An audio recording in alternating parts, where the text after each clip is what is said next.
नमस्कार. Share market Marathi या YouTube चॅनलवर आपल्या सर्वांचं हार्दिक स्वागत. आजच्या व्हिडिओमध्ये आपण शुक्रवार दिनांक 2 जानेवारी 2026 साठीचं इंडेक्सचं विश्लेषण करणार आहोत. मात्र या विश्लेषणाला सुरुवात करण्यापूर्वी मला तुम्हाला शेअर मार्केट मराठीच्या ॲप विषयी थोडक्यात माहिती सांगायची आहे. शेअर मार्केट मराठीचं ॲप आता Android आणि iOS अशा दोन्ही प्लॅटफॉर्ममध्ये उपलब्ध आहे. हे ॲप तुम्ही तुमच्या मोबाईलमध्ये डाउनलोड करून इन्स्टॉल केलंय का? जर केलं नसेल तर आजच करा. याचं कारण असं आहे की शेअर मार्केट मराठीच्या सर्व सर्व्हिसेस आता ॲपच्या माध्यमातून उपलब्ध करून देण्यात आलेल्या आहेत. यामध्ये शेअर मार्केट मराठीचे फ्री कोर्सेस, प्रीमियम ग्रुप आणि पेड कोर्सेसचा समावेश आहे.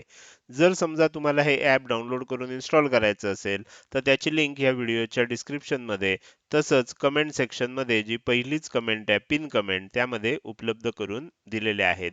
तिथे जाऊन तुम्ही हे ॲप डाउनलोड करून इन्स्टॉल करू शकता.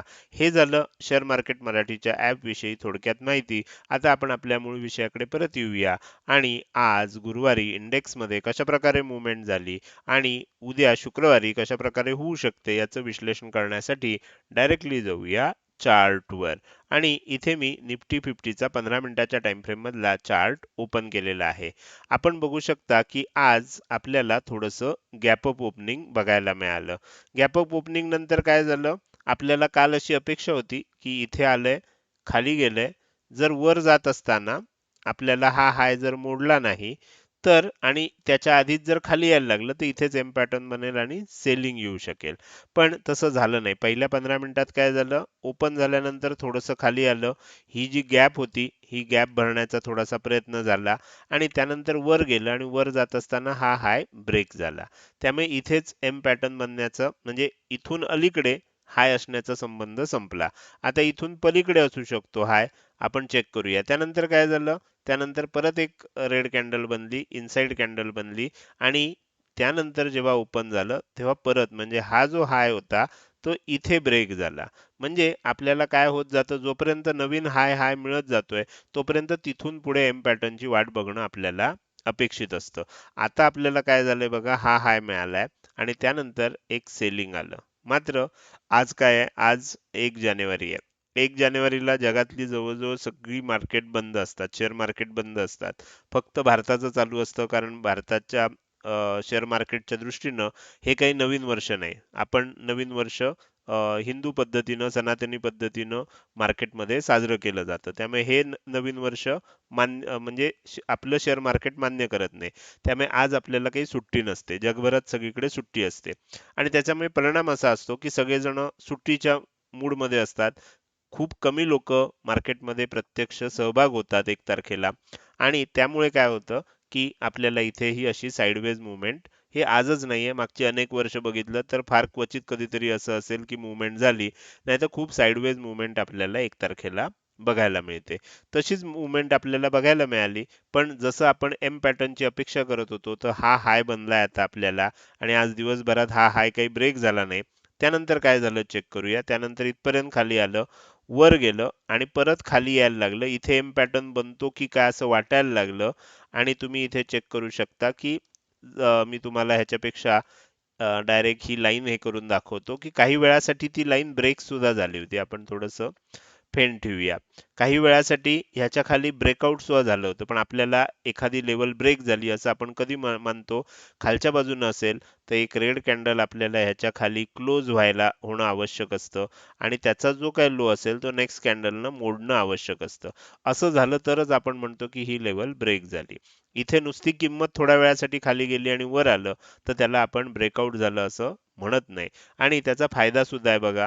त्यामुळे काय झालं नंतर परत वर आलं. आपण जर इथे ट्रेड घेऊन बसलो असतो एम पॅटर्न झाला म्हणून तर आपल्याला दिवसभरामध्ये खूप वेळ थांबावं लागलं असतं आणि लॉसचा सामना करावा लागला असता. आता काय झालंय? आता आपल्याला ही इथून तेजी इथपर्यंत तर झाली आहे. त्यानंतर एवढं सेलिंग पण झालंय. त्यानंतर हा हाय पण भरलाय.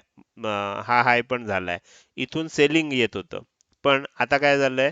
हे जो एम पॅटर्न होता हा बनला नाही. आता आपल्याला काय दिसतंय की इथून परत वर गेलं, परत खाली येतंय. आता इथे बघायला गेलं तर काय दिसतंय? हा हाय वर आहे, हा हाय आपल्याला खाली आहे.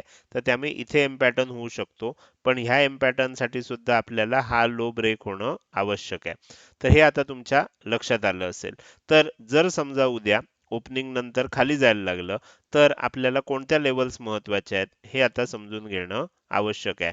जर खाली जायला लागलं तर मी थोडंसं तुम्हाला इन ॲडव्हान्स देतोय, कारण हे आपल्याला उद्या ओपन कसं होतंय काय होतंय आपल्याला माहित नाही. उद्या गॅप अप ओपन झालं आणि वरच जायला लागलं तर मग हे आजचं विश्लेषण मी जे खालच्या लेवल दिल्यात ह्या लेवलचं महत्त्व संपून जाईल. पण उद्या असं वाटतंय की ओपनिंग नंतर खाली येऊ शकतं. खाली येत असताना जर 26,115च्या खाली टिकायला लागलं तर मग आणखीन खाली कुठपर्यंत जाऊ शकतं? 26,090 पर्यंत जाऊ शकतं. मात्र 26,090च्या खाली जर टिकलं, कारण ही 26,090 ची लेवल जी आहे ही मेक ऑर ब्रेक लेवल आहे.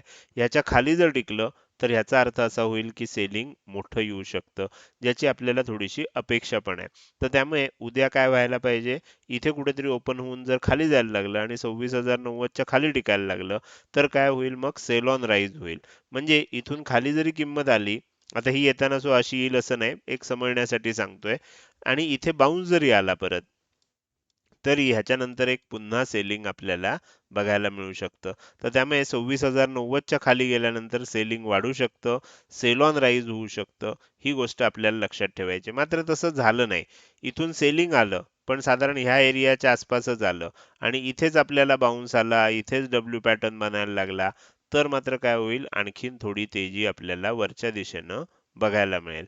त्यामुळे 26,090ला उद्या निफ्टी 50 मध्ये कशा प्रकारे मार्केट ट्रीट करतंय त्याच्यावर बऱ्याच गोष्टी अवलंबून आहेत. ओके, 26,090च्या खाली जर टिकायला लागलं तर मग मोठं सेलिंग आपल्याला अपेक्षित आहे. तर हे झालं निफ्टी 50 साठीचं निफ्टी 50चं उद्यासाठीचं विश्लेषण. आता आपण पुढे जाऊया बँक निफ्टीमध्ये. बँक निफ्टीमध्ये सुद्धा बघितलं तर तुमच्या लक्षात येईल खूप साइडवेज मुवमेंट. बँक निफ्टीमध्ये अशी साइडवेज मुवमेंट आपल्याला फार बघायला मिळत नाही.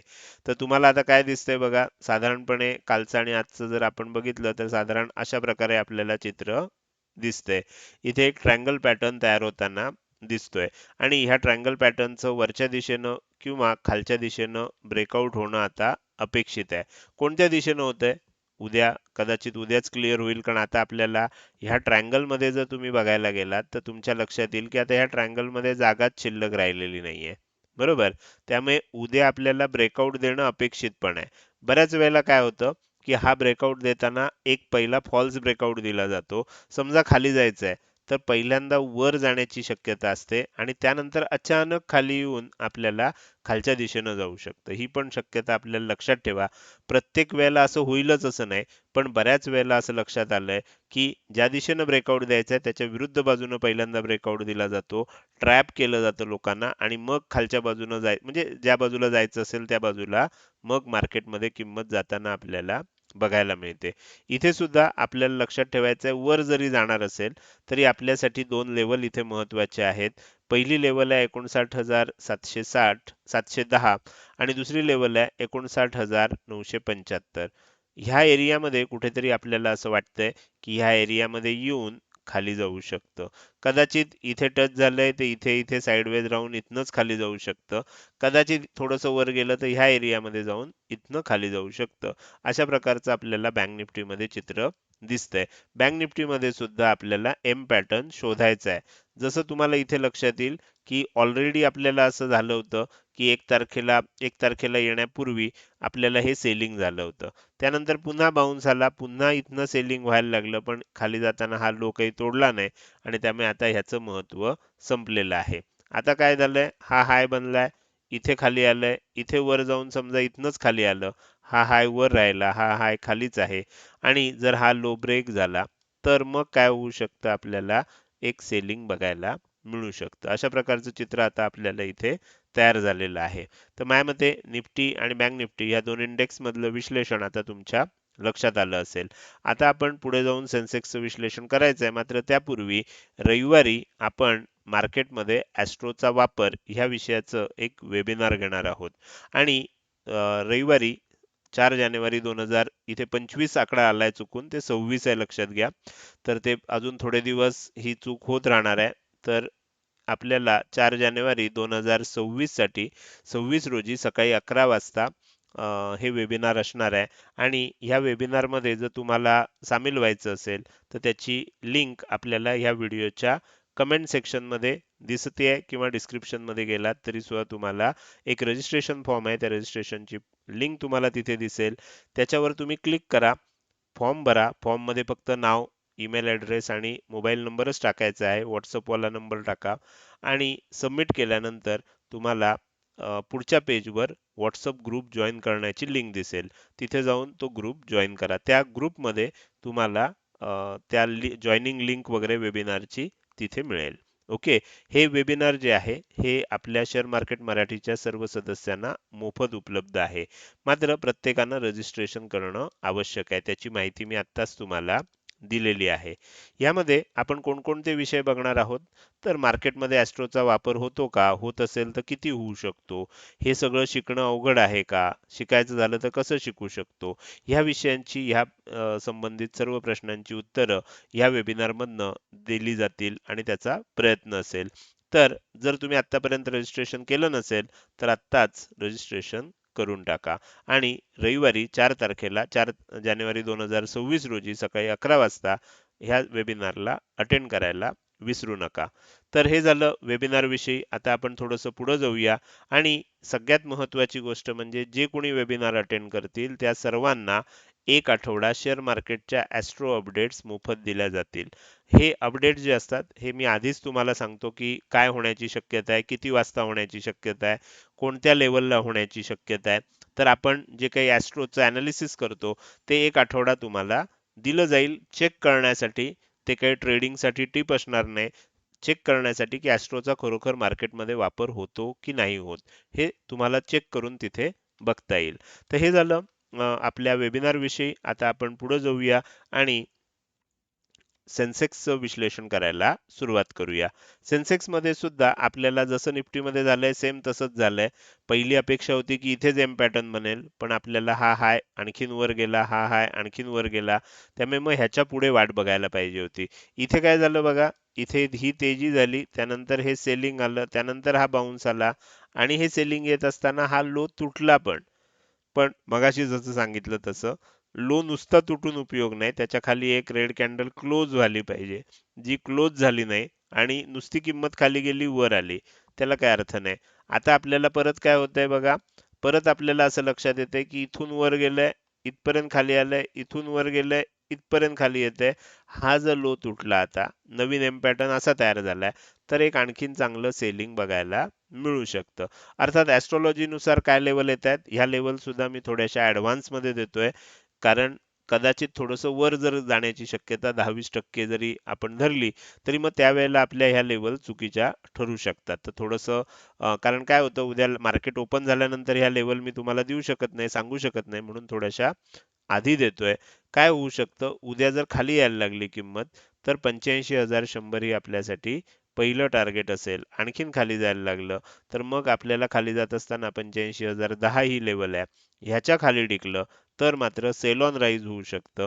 इथपर्यंत काय आहे, इथपर्यंत खाली आलं तर इथनं वर जाऊ शकतं डब्ल्यू पॅटर्न म्हणून. मात्र 85,100च्या खाली टिकायला लागलं, टिकणं याचा अर्थ काय, त्याच्या खाली एक रेड कॅन्डल क्लोज झाली पाहिजे, त्याचा लो नेक्स्ट कॅन्डलनं तोडला पाहिजे, कमीत कमी एक अर्धा तास किंमत याच्या खाली टिकली पाहिजे. असं काही आपण जर आपले आपले नियम बनवले असतील तर तसं झालं तर मग आपल्याला सेल ऑन राईज सेन्सेक्समध्ये सुद्धा बघायला मिळू शकते. म्हणजे काय, किंमत खाली गेली, वर जरी आली तरी शेवटी पुन्हा खाली जाणार. अशा प्रकारचं ह्याला आपण सेल ऑन राईज म्हणतो. तर अशा प्रकारची चित्र आपल्याला सेन्सेक्समध्ये सुद्धा बघायला मिळू शकतात. तर हे झालं तीनही इंडेक्सचं विश्लेषण. आता आपण या व्हिडिओच्या अगदी शेवटी आलेलो आहोत. जाता जाता मला तुम्हाला विचारायचं आहे की आजचा हा व्हिडिओ तुम्हाला कसा वाटला? जर तुम्हाला आवडला असेल तर नक्कीच तुम्ही या व्हिडिओला एक लाईक करू शकता. कसा वाटला हे कमेंट सेक्शनमध्ये टाईप करून सांगायला अजिबात विसरू नका. लक्षात ठेवा, तुमचं एक लाईक आणि एक चांगली कमेंट हीच माझ्यासाठी प्रेरणा असते, ज्याच्या सहाय्यानं रोजच्या रोज हे विश्लेषणाचे व्हिडिओ मी बनवत असतो. त्यामुळे व्हिडिओ बघायला सुरुवात केल्या केल्या व्हिडिओला लगेचच लाईक करत जा. बघून झाल्यानंतर तो कसा वाटला, काही प्रश्न असतील, शंका असतील किंवा तुम्हाला मला काही सांगायचं असेल तर ते कमेंट सेक्शनमध्ये टाईप करून अवश्य सांगा. त्याचसोबत आजचा हा व्हिडिओ तुम्ही अजूनपर्यंत बघताय आणि अजूनही जर तुम्ही शेअर मार्केट मराठी आपल्या यूट्यूब चॅनलला सबस्क्राईब केलं नसेल तर कृपया सबस्क्राईब करा आणि शेजारी असणाऱ्या बेल आयकॉनला क्लिक करून ऑल असं नोटिफिकेशन निवडा. म्हणजे इथून पुढे रोजच्या रोज येणारे हे विश्लेषणाचे व्हिडिओ मी अपलोड केल्या केल्या तुम्हाला विनाविलंब बघता येतील. आजच्या व्हिडिओमध्ये मी इथेच आपली रजा घेतोय. धन्यवाद.